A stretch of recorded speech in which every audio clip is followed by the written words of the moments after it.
విజయవాడ వరద బాధితుల సహాయకం chief minister relief ఫండ్కి ఎంతోమంది దాతలు ముందుకు వచ్చి వారి వంతు సహకారంగా ఆర్థిక సహకారాన్ని అందిస్తున్నటువంటి పరిస్థితిని మనందరం కూడా చూస్తున్నాం. ఈరోజు తణుకు నియోజకవర్గంలో అనేక మంది దాతలు ముందుకు వచ్చి వారు విరివిగా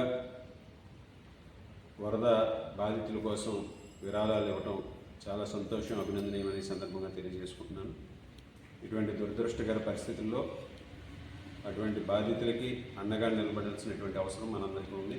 గౌరవ ముఖ్యమంత్రి నారా చంద్రబాబు నాయుడు గారు గత 10 రోజులుగాను కూడా నిద్రాహారాలు మాని రాత్రింబవళ్ళు వరద బాధితులని ఈరోజు వారికి సహకారంగా ఉంటూ వారికి అండగా నిలబడి అక్కడ అన్ని వరద వచ్చినటువంటి పరిస్థితి నుంచి నార్మల్గా తీసుకురావడానికి ఆయన చేస్తున్నటువంటి కృషిని మనందరం కూడా మీడియా ద్వారా చూడటం జరుగుతుంది.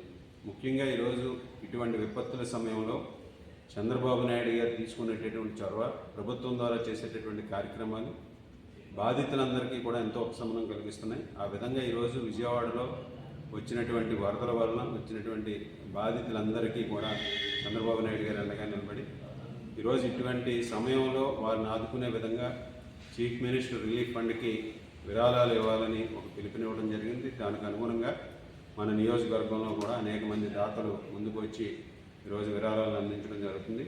అందులో భాగంగా ఈరోజు మొలపూడి మృత్యుంజయ ప్రసాద్ గారు 2 లక్షల రూపాయలు, అలాగే డాక్టర్ కోసూరి సత్యనారాయణ రాజు గారు 50,000 రూపాయలు, దాసం బాబ్జీ గారు 10,000 రూపాయలు, లయన్స్ క్లబ్ ద్వారా, అలాగే తణుకు లయన్స్ క్లబ్ ద్వారా, అత్తిలి లయన్స్ క్లబ్ ద్వారా 25,000 రూపాయలు ఈరోజు చెక్కుల ద్వారా అందించడం జరిగింది.